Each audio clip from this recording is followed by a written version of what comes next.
تو میں تقریباً 35 سال سے مسلم لیگ کا ایک ورکر رہا ہوں، اور دل و جان سے میں نے اپنی مسلم لیگ کی خدمت کی ہے، نہ کسی عہدے کے لیے نہ کسی لالچ کے لیے۔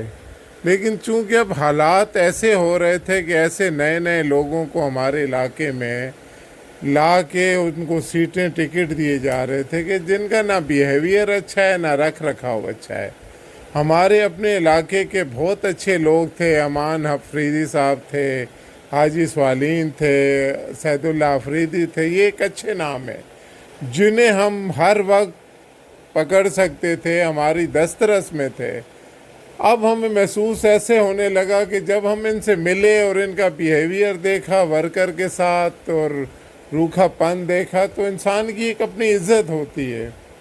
چونکہ ہمیں کسی چیز کی کوئی لالچ نہیں، کم از کم ہمیں اپنی عزت کا تو وقار ہے کہ ہماری عزت کو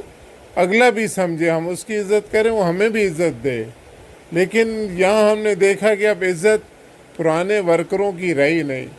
نئے نئے لوگ ساتھ جڑتے جا رہے ہیں۔ تو ہم نے بھی یہ سمجھا کہ چلیں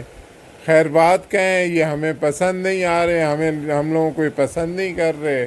تو اس لیے میں نے ریزائن دیا مسلم لیگ سے۔ تو چونکہ اکثر ہمارے مسائل جو علاقائی ہوتے تھے مارکیٹ کے لوگوں کے، تو یہ لیاقت اسکانی صاحب تھے، ہمایوں خان تھے، آصف موسیٰ تھے،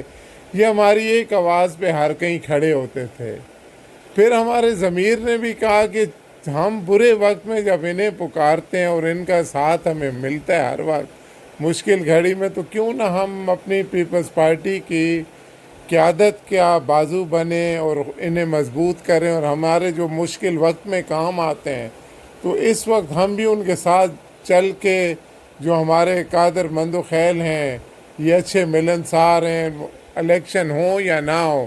وہ مہینے میں ایک بار ہمارے سے ملاقات کرتے ہیں، ملتے ہیں، آ کے دکھ سکھ میں ساتھ ہیں، ایک فون کریں کسی کیس کے مسئلے میں لبیک کر کے ہمارے غریب لوگوں کے کیس لیتے ہیں۔ تو ہم یہ سوچتے ہوئے میں نے شمولیت اختیار کی پاکستان پیپلز پارٹی میں،